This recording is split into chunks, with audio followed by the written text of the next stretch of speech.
Muito boa tarde. A partir de agora, você fica com novos destaques do Brasil desta sexta-feira.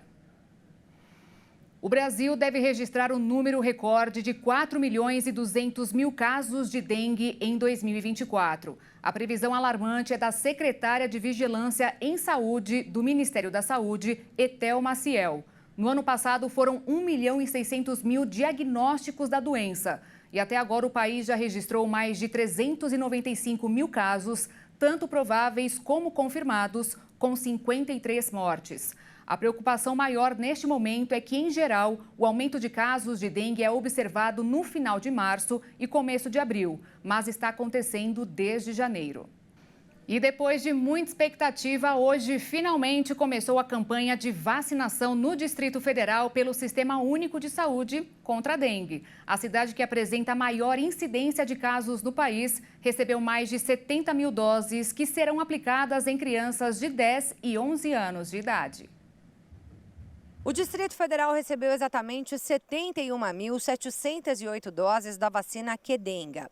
E, nesse momento, vai imunizar exclusivamente essa faixa etária, de 10 a 11 anos de idade. Isso porque a quantidade recebida não foi suficiente para estender a vacinação aos adolescentes até 14 anos de idade, que era o que estava previsto. Segundo o Ministério da Saúde, a vacinação irá avançar para outras idades assim que forem sendo entregues novas doses pelo fabricante. Isso até alcançar todo o público-alvo de 10 a 14 anos. E outros 520 municípios com alta incidência da doença, selecionados para fazer a imunização, deverão receber as doses para vacinar essa faixa etária até a primeira quinzena de março. O Distrito Federal lidera o ranking de incidência da dengue no país, com pouco mais de 1.700 contaminações por 100.000 habitantes. Já são quase 50.000 casos prováveis registrados por lá. O segundo colocado é o estado de Minas Gerais, com 660 incidências por 100.000 habitantes, seguido pelo Acre e pelo Paraná. Segundo o painel Infodengue, atualizado pelo Ministério da Saúde, em pouco mais de um mês, o Brasil já registrou quase 393.000 casos prováveis da doença e 54 mortes. Em todo o ano de 2024, o Ministério da Saúde pretende entregar 6,5 milhões de doses da Qdenga. E para 2025, outras 9 milhões estão garantidas. Além de crianças e adolescentes de 10 a 14 anos, os idosos também fazem parte do público-alvo, mas aguardam liberação da vacina pela Anvisa. Esses são os grupos com maior número de hospitalizações, segundo o governo. Só que a ministra da Saúde, Nízia Trindade, já enfatizou que a vacina não é a única solução para essa crise que o país enfrenta. É preciso acabar também com os focos do mosquito Aedes aegypti para vencer a doença. E para isso, todo mundo pode colaborar, fazendo aí cada um a sua parte. Vamos agora ao Minuto da Economia desta sexta-feira.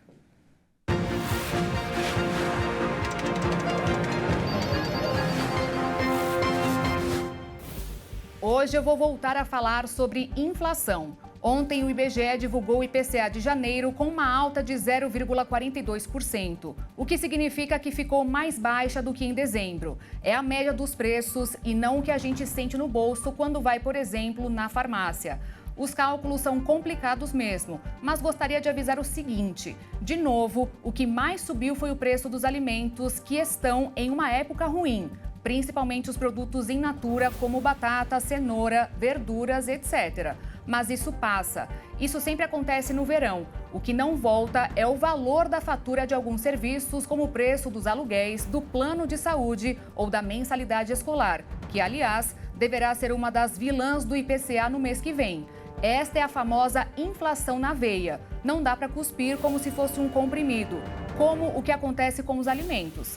Basta mudar o cardápio. Nos outros casos, a alternativa é abandonar o plano de saúde e migrar para o SUS. Alguém se habilita?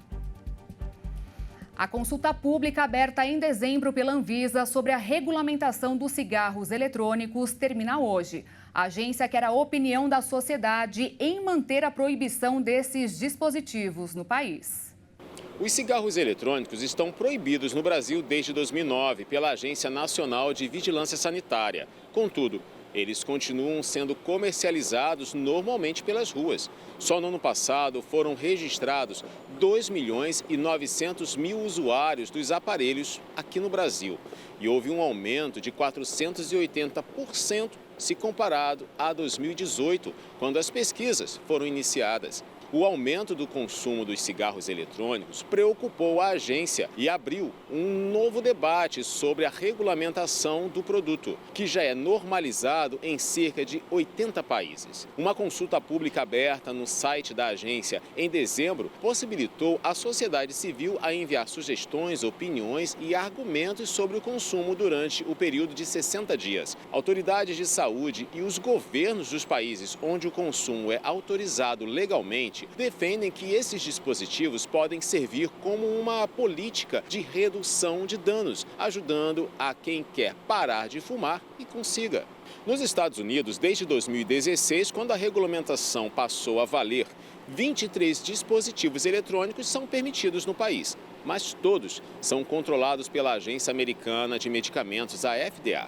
Lá, os fabricantes submetem à agência todo novo produto antes de colocá-lo no mercado.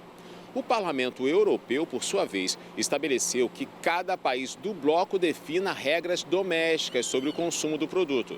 Mas ainda assim, o bloco terá uma nova lei em 2026. Mais de 5.000 pessoas morreram na França por causa do calor extremo registrado no último verão do país. Desse total, cerca de 3.000 tinham mais de 75 anos, segundo as autoridades locais. O verão do ano passado foi o quarto mais quente da série histórica, que começou em 1900. E esse aumento das temperaturas em todo o mundo é consequência do aquecimento global. A concessionária de energia elétrica Enel recebeu uma multa de 165 milhões de reais por causa do apagão em São Paulo no dia 3 de novembro do ano passado. Mais de 300 mil residências ficaram no escuro em consequência de um temporal que caiu sobre a cidade. Depois de analisar o problema, a Agência Nacional de Energia Elétrica concluiu que a Enel cometeu uma infração prevista na legislação, que é a de implantar, manter e operar equipamentos inadequados. A concessionária não se manifestou sobre a punição. Tirar uma soneca revigora o organismo de várias pessoas, principalmente o cérebro. Esta pausa funciona como recarga, que até acelera os pensamentos, sem contar que aumenta o tamanho do cérebro, o que pouca gente sabia até agora. Na correria diária, é difícil encontrar quem não goste de separar um tempinho que seja para tirar aquele cochilo. Eu acredito que o brasileiro já vem de berço isso aí, né? Muitos têm esse hábito de acabar da refeição do almoço e degustar um soninho, né? Sempre trabalhei o dia todo, né? Então não tinha tempo. Agora eu estou aposentada, então estou tendo tempo, estou adquirindo esse hábito. Esse hábito é muito bom. É um super cochilo, né? Às vezes até uma horinha. Para estar disposto para o trabalho é fundamental uma boa noite de sono. Mas você sabia que um super cochilo também pode ajudar no seu desempenho? Este administrador explica que deixar os funcionários tirarem uma soneca durante o expediente é uma das estratégias de produtividade adotadas por empresas ao redor do mundo e se tornou uma tendência, especialmente nas grandes e médias. É importante nós entendermos que o indivíduo, estando bem, ele produz mais e melhor. Isso é fato, é provado por A mais B, que essa condição está relacionada ao indivíduo estar bem. Se ele não teve uma noite de sono boa ou algo atormentou ao seu sono, quando há esta possibilidade na empresa de ter esses 10, 15, no máximo 20 minutos de descanso para cochilo e não para sono, não é? Ele acaba tendo a possibilidade de potencializar após o cochilo e estreitar a sua forma de ser, de agir e de estar. Uma pesquisa científica realizada com pessoas entre 40 a 69 anos descobriu que quem tira cochilos várias vezes por semana tem um cérebro mais de 15 centímetros cúbicos maior na comparação com quem não tira soneca. Isso é o equivalente a ajudar a atrasar entre 3 a 6 anos o envelhecimento do órgão que é o mais sofisticado do corpo, que costuma encolher naturalmente com o passar do tempo. Estudos ainda apontam que entre 5 e 15 minutos de soneca podem melhorar imediatamente o desempenho mental, um estímulo que pode durar até 3 horas depois de acordar. Mas para que o efeito seja positivo, é preciso ter estratégia e ficar de olho no relógio. O ideal é dormir no máximo 20 minutos entre 2 e 4 horas da tarde, especialmente para não atrapalhar o sono noturno, que, aliado à prática de atividades físicas e à alimentação equilibrada, são essenciais para manter o condicionamento do corpo. Este professor, que coordena um curso de educação física, lembra que os benefícios do sono têm sido usados, inclusive, como recursos de treinamento para atletas de alto desempenho. Tem um caso, por exemplo, do atleta da NBA, LeBron James, que ele dorme 12 horas por dia. Então ele dorme 8 horas à noite e no período da tarde, ali, depois do almoço, ele dorme mais 4 horas. Então tem toda uma estrutura feita para que o quarto fique completamente escuro, para que ele possa ter uma qualidade do sono. E isso tem impactado. Ele já está com 39 anos e ainda consegue ter um bom rendimento em quadra. Depois que ele começou a colocar isso em prática, a concentração do arremesso, a qualidade do arremesso melhorou. Então isso comprova que o sono é essencial para a recuperação. E eu fico por aqui, te espero com mais notícias daqui a pouquinho no Jornal das 18h30 e também às 10 da noite tem mais informações ao vivo para você. Obrigada pela companhia e desde já te desejo um excelente fim de semana. Tchau.